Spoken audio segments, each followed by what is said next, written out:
folks, welcome to the Jake Feinberg Show, and it's a long way from the streets of Philadelphia. I find myself here in Loganville, Georgia, with an absolutely legendary human being and a pretty darn good musician in his own right, Jimmy Heath. Welcome to the Jake Feinberg Show. Hey, Jay. It's an honor to be with you, brother. All right, likewise, okay. Let me ask you a question. I wanted you to talk about your father. How much freedom did he give you guys growing up to be yourselves? I mean, when I interviewed Tootie in Santa Fe, he was talking about your dad sounded like a dynamic character, and I wanted you to talk about the freedom that he gave you guys to be yourselves. Well, I think he gave us complete freedom to be ourselves. He made no suggestions in what direction we should go. However, music was in our own, and he did try to play the clarinet when he wasn't at work as an auto mechanic. You guys could have done anything theoretically in your lives, and he would have been proud of that, or did he want you to be, or did he always hope that you were in music? I don't think he cared what we did as long as we did well in whatever we did and represented him and the family well. I'd like you to talk a little bit about your memories of what Tootie said that was pretty classic, was that your dad went berserk and loved it when Percy would come home from the Tuskegee Airmen and he'd have his uniform on, and your dad would walk downtown with him, and a lot of the subordinates would have, privates, buck privates would have to salute Percy. Yeah, well, that was true in that Pop would be with Percy, but I would also want to be walking the streets with Percy, and I would get with him too, because it was an honor to see people respecting a black man in uniform, because he happened to be a second lieutenant, and they were underclassmen and other soldiers and sailors and people who respected the fact that he was a successful African-American person who had become a lieutenant and an officer in the service. Absolutely. I mean, that to me was profound, and also originally he was there to fix the airplanes because they didn't think black people could fly the airplanes, but he certainly flew. Well, I didn't know about that part.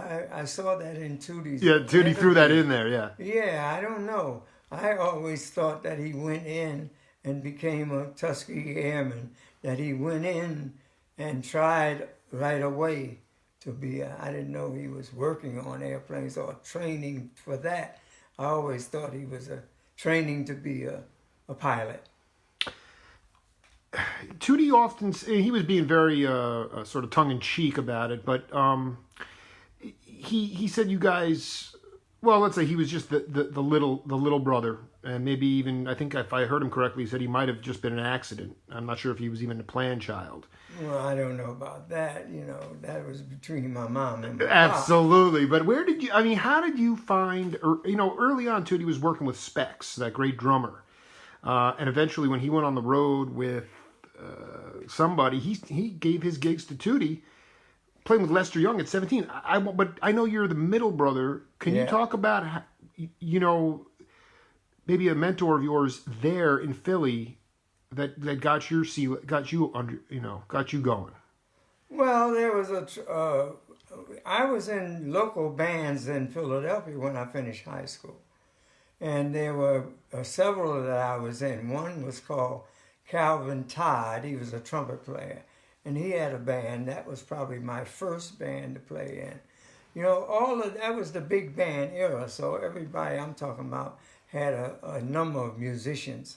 The other one was called Mel Melvin. Mel Melvin? Yes. He had a big band. I played in that one also. Eventually, there was a trombonist in Philly named Leach. His last name was Leach. And he's Felix Leach is his name. And he's the one that got me in the band that I traveled with in Omaha, Nebraska, when I was about 17 or 18. I went out there. It was a territorial big band, a man named Nat Towles, Towles, that I was in that band, and we traveled throughout the Midwest, all up in Minnesota and Wisconsin and Iowa and all these places. So I got a chance to see Middle America in that band when I first went on the road. That's really, the other bands I had gone out for a couple of gigs and go back to Philly. But this, I was out there 8 or 10 months in this band in Nebraska, Omaha, Nebraska. Was there anybody else? Like, I mean, there were the four brothers in Woody Herman's band. Were there any notable other cats? I mean, some of the guys you mentioned, the leaders were, those names don't jump off the page to me. They were obviously iconic to you. Well, the one who saw that I stayed in the band, I auditioned, and another guy auditioned at the same time for the Nat Towles band. And the other guy actually could read better than I could. But the straw boss, or the under the leader, was Billy Mitchell. Oh, Titan. Yeah, Billy Mitchell eventually plays with Basie and Dizzy and other bands. Well, Billy Mitchell said when they auditioned me, he said, keep the little guy. And that was for the reason that he had an apartment in Omaha, and there was he's in the big room, and there was a little room next to him. And he got me in that room, in this rooming house. So I had a friend that got me in the band, and he also got me a place to stay in Omaha, Nebraska. And we were good friends until his death, Billy Mitchell, out of Detroit. A heavy, heavy character. I've been a beautiful player. Mm-hmm. I'm just wondering about when I talked to Gary Bartz a few months ago, doing the same thing I'm doing with you right now, and he talked about being able to hear the sounds in your head, what was in your head, and that's why Dizzy had a sound in his head. That's what made his trumpet playing completely unique. It's what makes your alto playing, your tenor playing completely unique.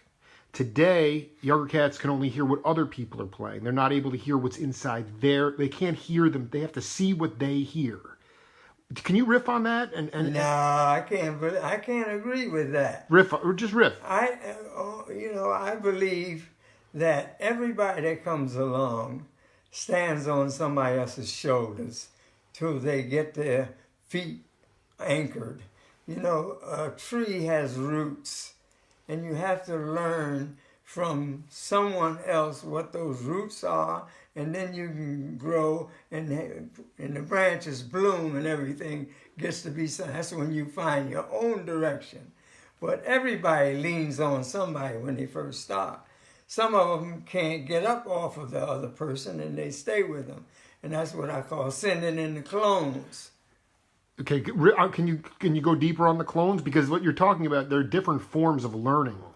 Well, I know that once you find your own way of speaking the language of jazz, then you're going to be okay. But if you're speaking somebody else's, if you're repeating their licks, you got to get off of that. So once you really analyze everything that went before by the guy that you like, analyze what he did, and then you can improvise and go on your own directions after that. But you got to figure out, what was that he did that you like so much?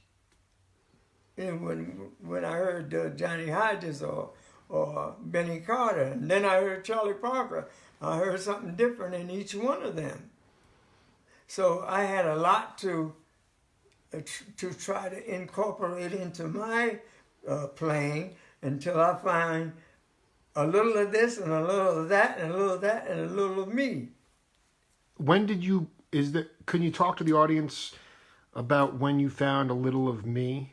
Like when that, because I mean, Charlie Parker used to listen to, he'd say play every tune and every key on the radio. Every type of music, mm-hmm. And then ultimately, you could take that on the bandstand. Mm-hmm. But when did you? Was there a demarcation point for you when you found the little bit of me? I think it takes a while. I think maybe playing 5 or 10 years before I really begin to play something and somebody say, oh, that's Jimmy Heath. Because I found some identity within myself.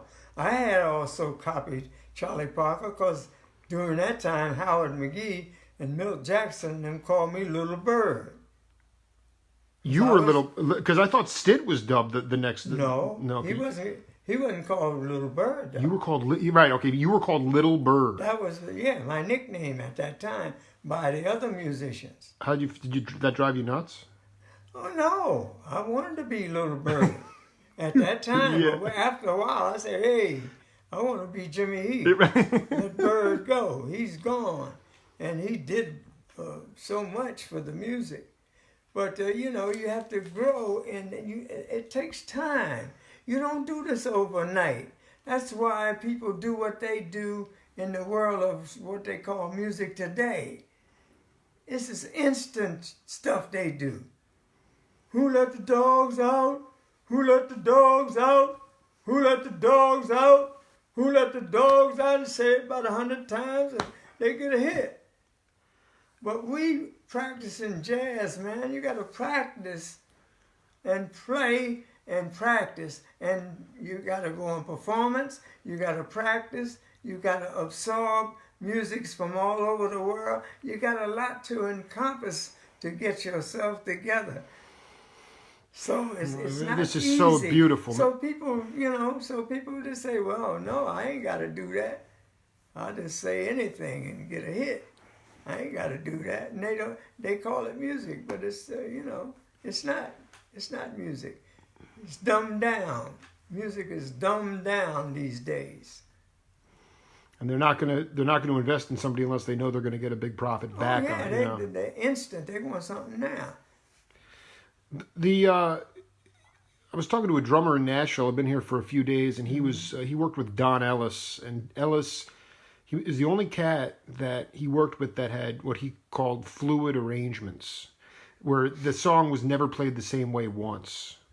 And I wanted you to talk about, because I think the thing about this, the little Jimmy, the little bit of me, you found it on these relentless. Just the touring circuit was heavy. You were on the road so much. Did you, when you got into the smaller groups after the big band, was there a leader? Like, did Dizzy do fluid arrangements? Meaning, like, you could just play, you weren't, maybe the chart called for a trumpet solo here or a sax solo, but you just sort of, everybody went off, you were able to just sort of be liberated in that arrangement and could do it and change it up on a nightly basis? Well, during that period, and all of the periods before in the swing era and the bebop era, when you had a big band, you have certain arrangements written, and you play the arrangement. The freedom comes on your improvisational solos. When you get a solo, then you can tell your own story, but you still got to play the song. I don't understand how you could have some melody and never play it the same unless you with a small group, not in a big band, where you don't have written music parts. I don't know what you're talking about. Yeah, well, no, Don Ellis. Well, this was a situation where were you in a small combo where it was could you talk about that first small combo you were in there where it was very fluid? Well, the first small combo I was with was Howard McGee and his Sextet de Bebop, because we went to Paris in 1948. No, who was in that band? Hawkins was the headliner of the tour, and we went to Paris. And in the Howard McGee Sextet de Bebop was my brother Percy on the bass, Specs Wright on the drums. Vernon Biddle, a piano player from Chicago, I think, and Jesse Powell, a tenor player from around New York who was born in Texas. So that was the sextet. Howard on the trumpet, me on the alto, Jesse on the tenor, Percy on the bass, Specs on the drums, Vernon Biddle on the piano. And we went to Paris in May of 48, and they call it Howard McGee and his Sextet de Bebop. But I mean, explain. I mean, there were no. You didn't have charts on the stand. You were playing off the top. We learned the heads together, and then we improvised. Everybody gets an improvisational slot on every song. And then, but it wasn't like, first this. Sometimes people wouldn't get solos on songs, right? I mean, Sometimes. Today. I'm just talking about the lack of there was no formula trip going on. Well, no, because there were people. Some songs would feature the bass, some songs would feature the drums. Variations always been good at that time to our audience, not now. Explain why it was because it was the popular music of the time, so people were just into that sort of. I don't want to say it was not avant-garde, but you say variation. Variation was popular back then. Sure, it was popular because people had heard music of all genres, and they went along with what the musicians were doing. Now they hear one genre, and that's it. They stuck on that. If you don't have the funk beat, you don't get listened to. And now you see you got country music playing the same funk beat that jazz people are playing. African Americans, that's who started that beat. The funk. See, our closest beat to a general audience who weren't musicians or educators or interested in that way was shuffle rhythm. The shuffle rhythm was like Louis Jordan in the Symphony 5. He's singing, and you got words, you got solos, and you got that shuffle rhythm or the backbeat like Lionel Hampton had. The black beat, the backbeat. The black beat. Bop, jidum, bop, jidum, bop, Doom, doom, doom, doom, doom, bop, bop, bop, bop, ba-dum, da, da, da, da, da, da, da, bop, bop. The backbeat. So all of those beats, the shuffle and the backbeat, are incorporated in the funk beat now, which is halftime of what that was instead of the swing tempo. That bop, jidum, bop, jidum, bop, and people love it. And all now, people in all kinds of music are using that beat, which is the African American groove. Still. And you're saying it's encompassing all musical genres now. Just about. I mean, I heard Japanese people playing funk. I heard other ethnic groups playing funk beat. I heard the country singers singing on top of the funk beat. Right. A lot of people, because it's commercial. It's popular. Mm-hmm. A cat that's tuning in right now and warms my heart is Julian Priester. And, Julian played, a lot of people don't know this, he played with Muddy Waters. Mm-hmm.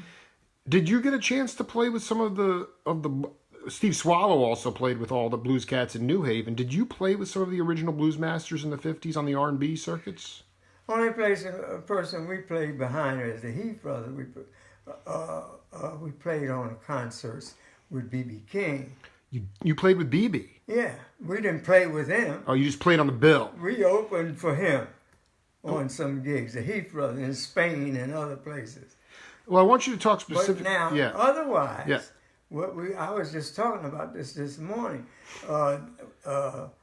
What I did was to play in the rhythm and blues era, I would say in the 50s and 60s, because one of my students who Tootie talked about, his friend Sam Reed, alto saxophone, he was my student.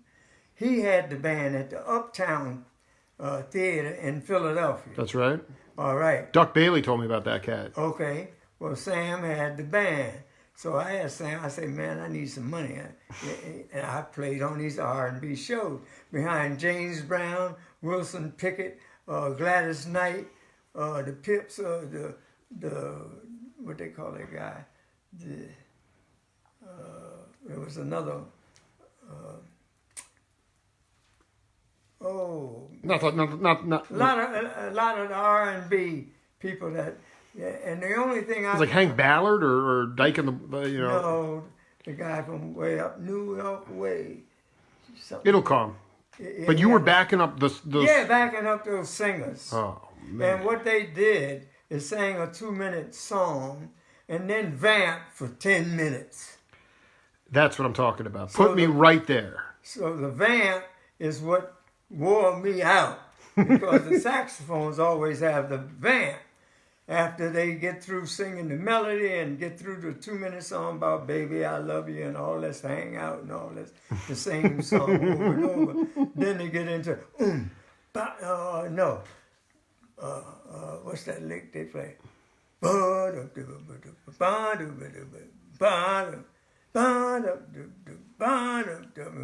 do that for 10 minutes while they walk around and talk. So they were rapping before rap was out. They would be talking after the song was over.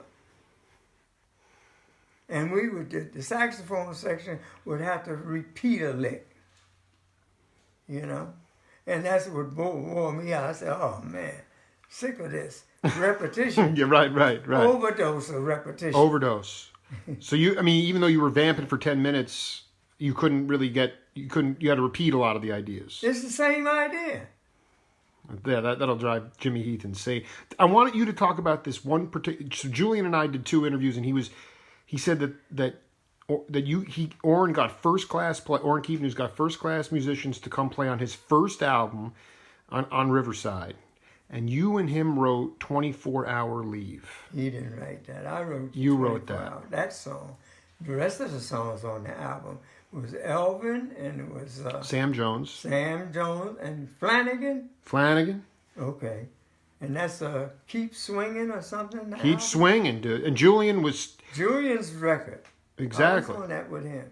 Yeah, but I wrote 24-Hour Leave because that was what I was getting. Can you talk about how you dealt with that? Probation. Yeah, no, and because I talked to your beautiful wife before about. Can you just put in perspective how you stayed mentally focused, even though cats like Cannonball and Nat and Dizzy wanted you to come on the road, and you couldn't? Miles. How did that make you stronger as a person with that adversity? Well, what could I do? I had to report to the probation officer. So, and then he said he would sign for me to go to New York to record, and he'd give me 24 hours. And I would go and record for Orrin and write arrangements for all those groups. I was like the staff arranger for Riverside. I wrote Sam Jones records. I wrote Blue Mitchell records. I wrote Nat Adderley records. I did a lot of arrangements on all of those. So that is beautiful. I had to be over there 24 hours and get back to Philly. So in reality, the road life, you would have had a ball out there, but you were working your butt. You're having a ball, and you going up there every day. It was probably exhausting to take the train or drive home every day. But no, I had a car. I could drive up there. Did you get influenced by that's one thing that Tootie talked about was that Percy was a staunch bopper. You really were more wide open, especially. It's true. But your arrangement, was it Candido? Was it Tito Puente? Who were the cats that got in your ears where you incorporated the Latin rhythms and the world rhythms because if you had all that exposure, you Dizzy. Chano Pozo. Chano. Being with Dizzy in 1949 and 50, before I ever got in trouble and that stuff. Can you talk about specifically what he was doing with the rhythm? Oh, he was always in favor of having the African rhythms that were came with the ship. Yeah, that's right. To the islands. They came to the islands so people from Africa, black people, will come to Jamaica. So they got the beat. They got a different beat. It's African. Dizzy always said it was African rhythms. Chano Pozo in Cuba, that's African rhythm. He was a black Cuban. And they had a different groove at that time. How was it different than bebop? It was different in that bebop was straight swing, and it wasn't with a conga drum. and bongos and the other, you know. When you added that, that made what you call 'em, dizzy like that very much. And so his biggest hit was Manteca. Absolutely. That's the answer to that right there. Right. And so, but did you have China Pozo. did you have a conga player with you in the late 40s? No. So how were you able to get those polyrhythms? No, I didn't have it. I had it on a couple of my records. That was it. That's right. You did. I mean, On a couple of my records, I had conga, and one of them was my son Mtume on the first CBS record we made. Mtume was on there.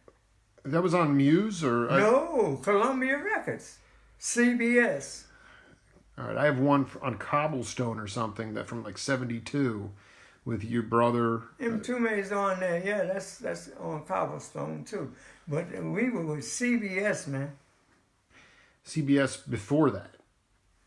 We were CBS in '78, I think. That was later because Mtume's first appearance was on Cobblestone. I have that record. '60s. The Gap. I forget the name. Gap Sealer. The Gap Sealer. You know, how did you get your brother Percy? How did you get him to be because what Tootie said was that he would give you grief about the different influences, but he'd play it. He'd play your bass lines. You'd write bass lines. He played them for a while. He didn't like it at all. But he liked it when the records were selling 20,000 and 30,000 CDs with Columbia Records, and nobody wasn't selling that much. Right. On the smaller labels. He went along with it. The first record we made, Passing Through, in reference to my family, my mother and father passing away. And Passing Through, I had a song called Melodrama, and there's a bass line that repeats. And Percy didn't like it, but we played it. It became the theme song in California on one of the radio stations out there. And we sold 20,000 records. He couldn't argue with the dough. He liked the money. Well, yeah. But he didn't like that. He liked to walk 4/4. That was his thing. You know? He didn't like to play written bass rhythms. And that was becoming a thing of that era where it was almost necessary to do that. Repetition is a man's best friend. The audience, they love it. Repeat that so they can get it. They don't get it when you hit it one time and go to something else. Unless you're a real jazz fan. And you like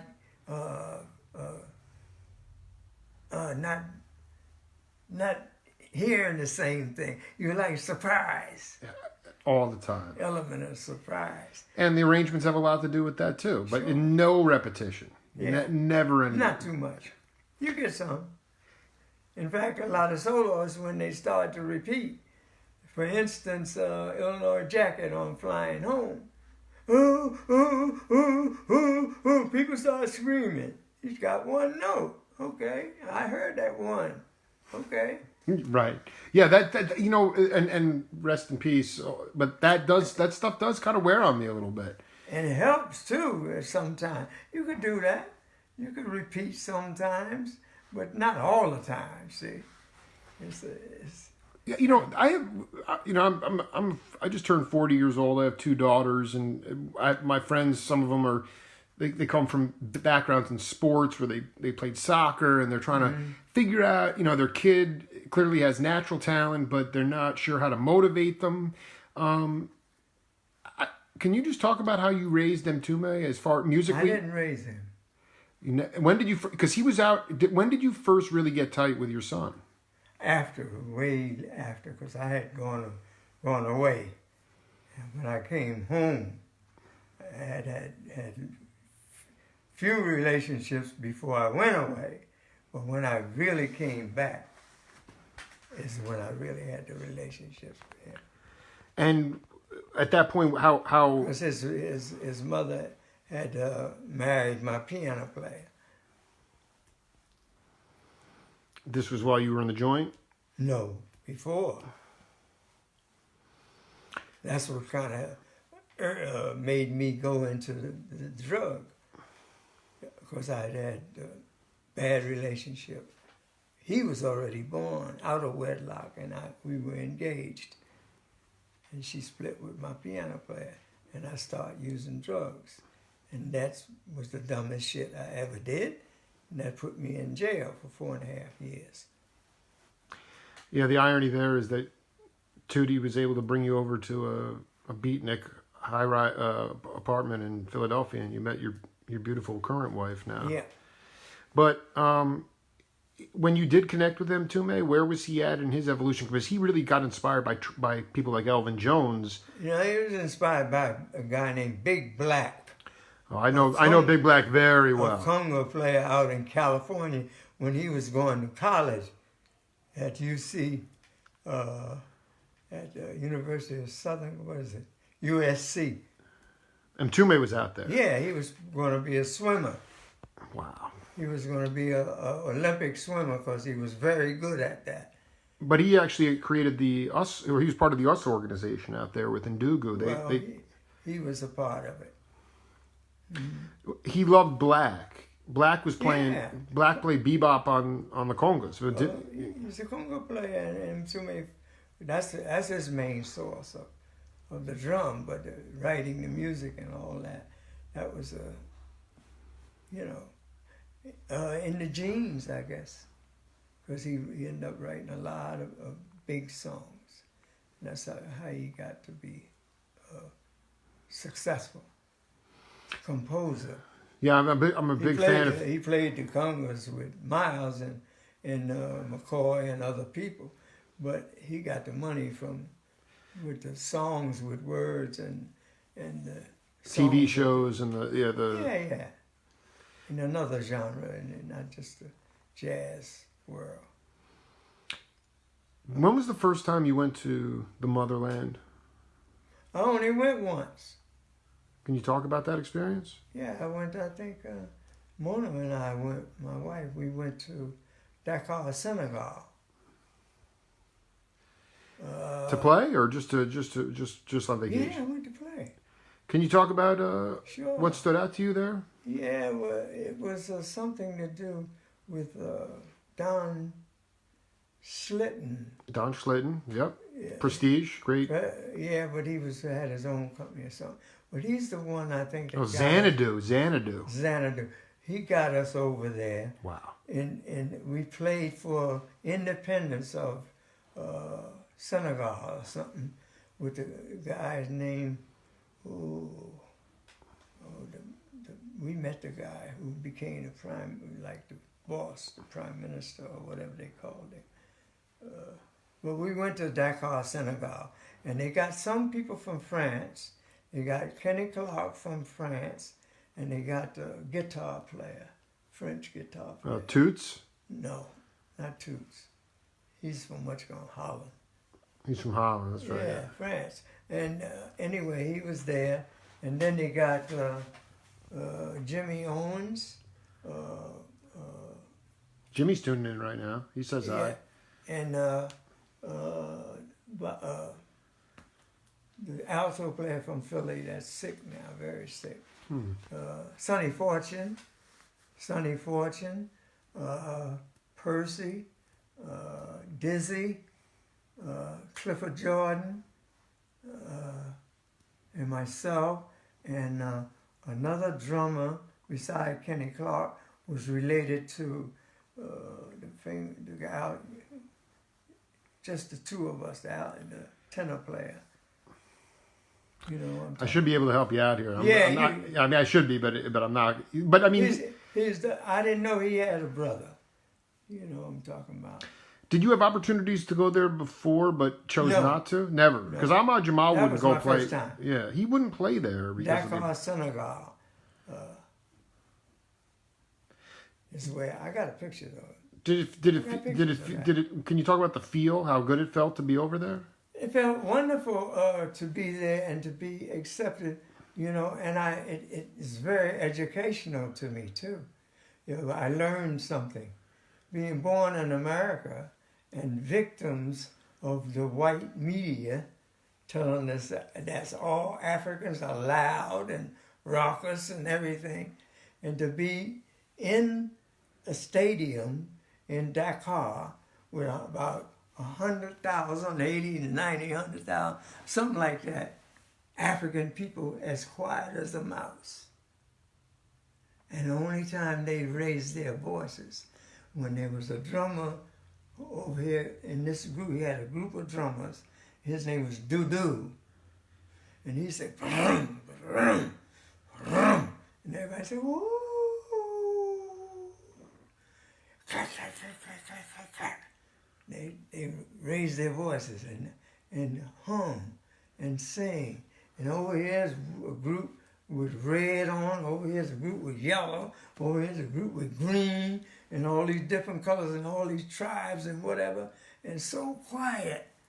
And I said, oh man, I've been used to seeing Tarzan movies. Right, Tarzan was the baseline in this country. Yeah. And what you realized was So they were I dignified. said, wait a minute, that's not, yeah.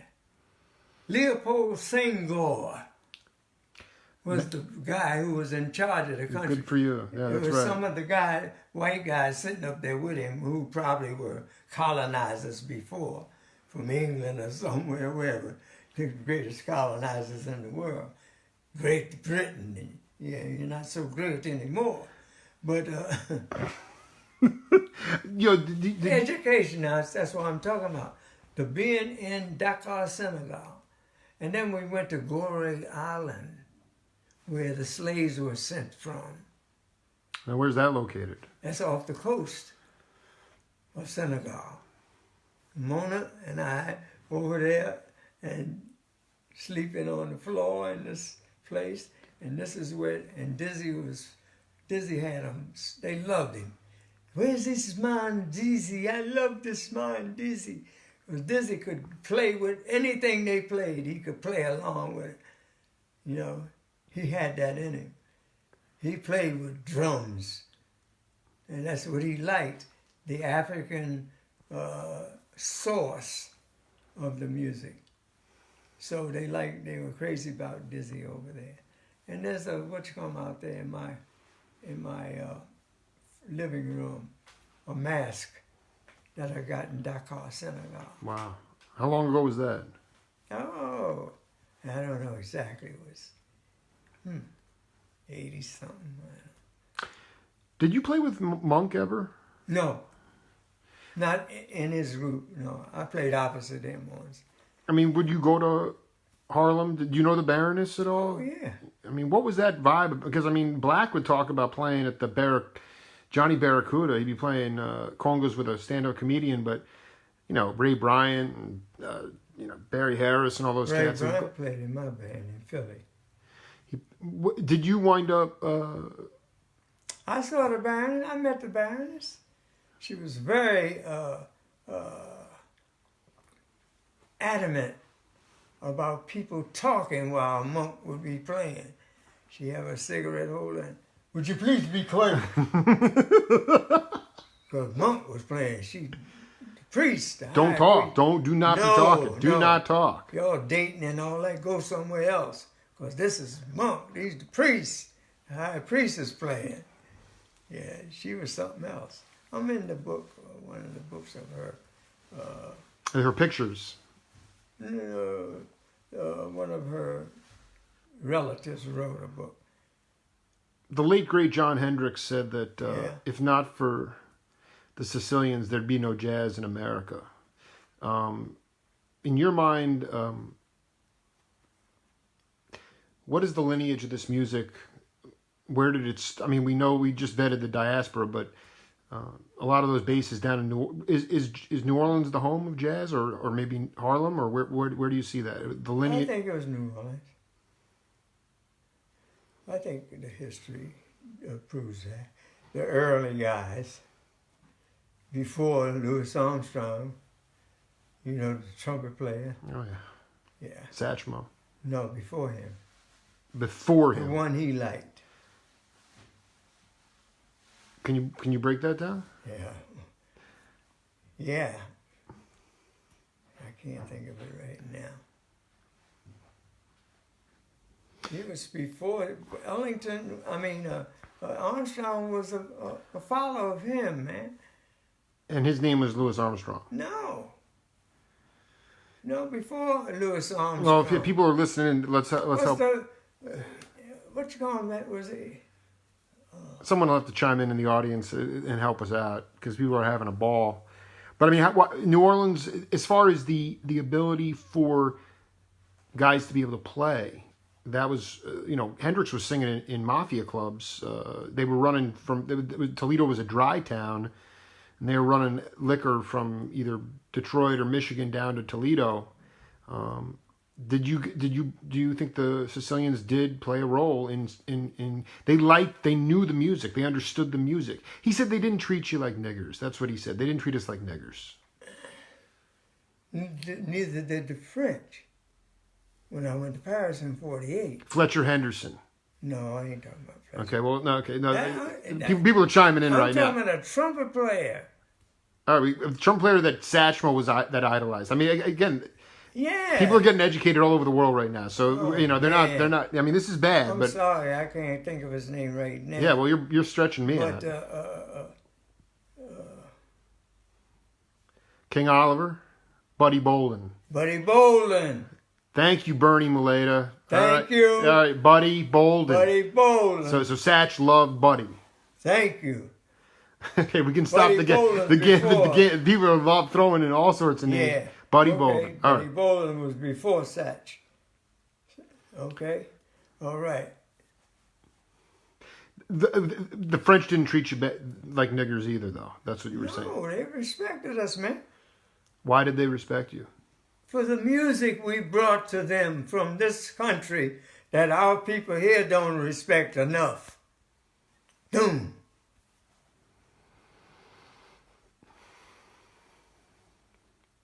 For people that are going to watch this in 15, 20 years or 20, 30 years, why I always thought, I'm trying to figure out what I'm supposed to do with all the content that I've been amassing.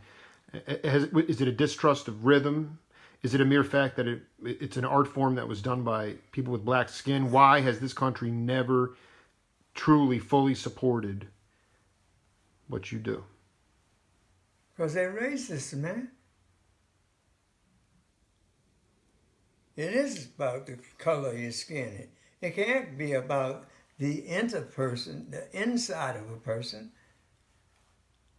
Because you wouldn't have had George Washington Carver or all those creative people who did so much for this country and got no respect for doing it. Creating this music that went all over the world. Why would Jimmy Carter, when he was president, send me to South America for 3 weeks? State Department tour to show the people what we have in America. Why did they send Louis Armstrong all over the world, dizzy? Yeah, it's all right to send us somewhere else to make us look good here. But when you get back home, what's happening? Wow. What's happening now? You got the whatchamacallit in there. The resident chump. Resident chump. That is the greatest name. I've been waiting to come up with a good nickname for that guy. That's what he is, the resident chump. He's not the president. He's the resident chump has made America hate again. That's his logo. I'm going to make America hate again. And that's what he's doing. I've seen 10 presidents, and he's the dumbest one ever. No arguments here. I mean, don't care what he says about Obama. He's a con artist. Obama was super educated guy from Harvard and did everything. Super educated guy. Right. Okay. And born and an American, an American African. But he mixed. But this is interesting. Also Ham Paws was pardoned by JFK. I think it was the last pardon. You know. Hampton Hawes was pardoned. He was I pardoned. remember that. He had respect for the music, JFK. That's one thing he did. I was telling somebody about that the other day, because I met Hampton Hawes. When did you meet him? Oh, when I went out there, probably with Dizzy in 1949. I went to California for the first time. What was the? I just want to be clear. The institutional racism that you're referring to, even Jimmy Carter, these cats would send you overseas to show off how proud they were of this art form in America. But when you came back, I mean, it wasn't like the gigs were dried up. I mean, what was the feel? I'm trying to put that together. You didn't get the same respect here as you did over there. And what would? Why do you have a thing called of which I am, National Endowment for the Arts? I'm one of them. Mm-hmm. I got $20,000 when they made me NEA Jazz Master. And in Denmark, you get 200 and some thousand for their award. Wow. In Japan, you get 2 or 3,000, 100,000 for their award on jazz. All over the world, they give awards on jazz, bigger than where it's made here, where it started here. So it's a livelihood, and you can support yourself prolifically. I mean, that's the respect. I mean, it's not. When they started that Dizzy and on it, and people, Coleman got it, they was giving people $5,000. I said, "Damn, you couldn't even buy a car." And they say, and the catchphrase that really made me mad, they call it Life Achievement Award. And they give you $20,000 for life achievement? They still doing it? Oh, I said, I was on the panel down there. And I said, look here, when y'all going to go up on this fee you're giving NEA Jazz Masters? And they said, oh, we just went up to $25,000. I said, can I get my $5,000 retroactive? They said, no, Mr. Heath. Me and Percy, but Tootie never got it, which is a damn shame. NEA Jazz Master. People are saying you're a universal treasure, not just an American treasure, but a universal intergalactic. I mean, was there some salvation? I mean, no. How much touring did the Heath brothers as a trio do outside of the States? We did a lot. And wasn't that was something that you looked forward to because you knew that? Oh yeah, we got respect, man. We went to Italy and did 6 or 7 cities. Like you talking about Italy. Sure, we did it. This is important too. Black, you mentioned Big Black. Daniel Ray is also his name. He's tuning in right now. And Big Black said that the word jazz came from jass. Jass. Yes. Okay, it was the house of ill repute, the brothels. Yeah. People be going down. Okay. Is that... and what he said was that when it became, quote unquote, like people like Dizzy and, Mingus and these cats started to make it marketable, white journalists like myself said, no, we can't have it with that the ass at the end. We have to put the Z's on it. Well, what's happening with when the police lock you up and say, don't give me all that jazz? What do they mean? SHIT. Don't give me that. So that's why Duke Ellington and others of African-American classical music is what we play. Mingus music. People, how did you describe your music to people? Do you think that term is even, you get 15 different definitions of that today, what the word jazz is. How did you describe, I don't like it either, but it's commercial. People used it. The record companies used it. All your writers, they use the word. It's African American classical music. That's what it is. One final question for you, Yeah. my man. There's a lot going on in my head. Why is this where you? It's just so interesting to be here in a place called Plantation Village.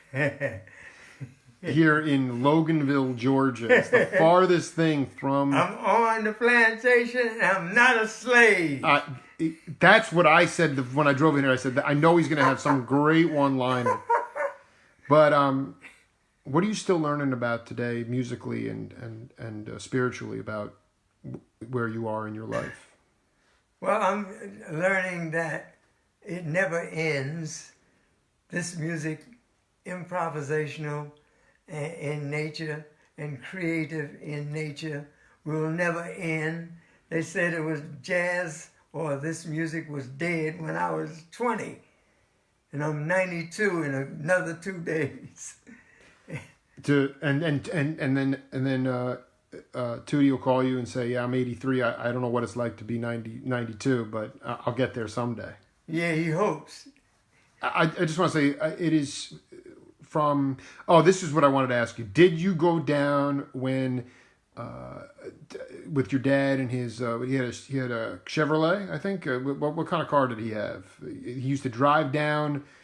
And to the train. He had a lot of old secondhand cars. Right, he was a mechanic, so he drove down there. He's like, "Where's Percy? He's been here a couple months." They're like, we don't got anybody named Percy. They're like, "What about me? You must be talking about Mousy." Yeah. And did you go see Mousy? No, I didn't see him when he backed the engine up and all that. He's backing the engine up. The guy. I mean, I just want to say, Percy was very mechanical guy, very smart. Percy was the president of clubs in high school, and he was he's very smart.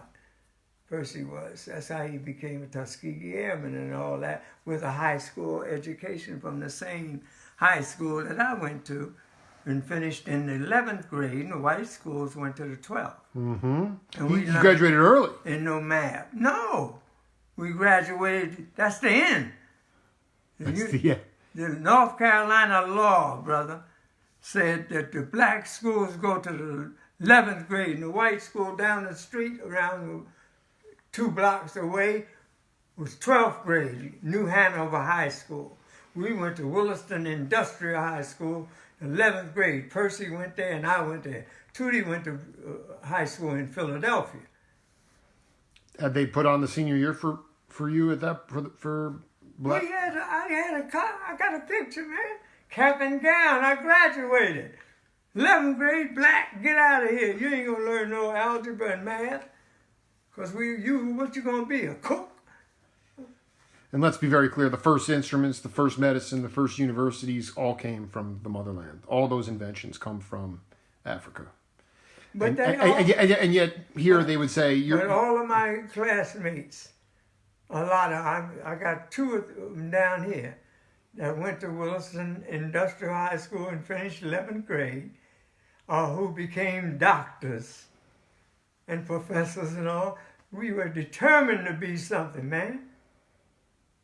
With all the handicaps, African American people got a lot of strength, and they're proving.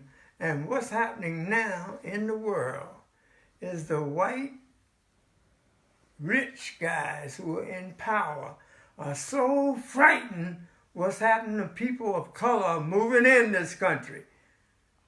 It's going to make it more and more. The Latinos make it more beautiful. Color. Make it more beautiful. Yes, and when they're moving in, they're frightened as hell. That's why they're doing all this stuff they're doing, this evilest things they can do. But they can keep on and keep on. It's going to end somewhere. They're not going to be in charge forever. Resident chump, take heed. The resident chump is going to be out of there. This is with respect to Percy, love to Tootie, birthday boy Jimmy Heath, and Mtume, get on the mend. Much love to you guys. Thank you for bearing your heart and soul. People had a ball. Much love to you, Jimmy. Keep it up. Thank you so much, brother. We'll be back on the Jake Feinberg Show after this.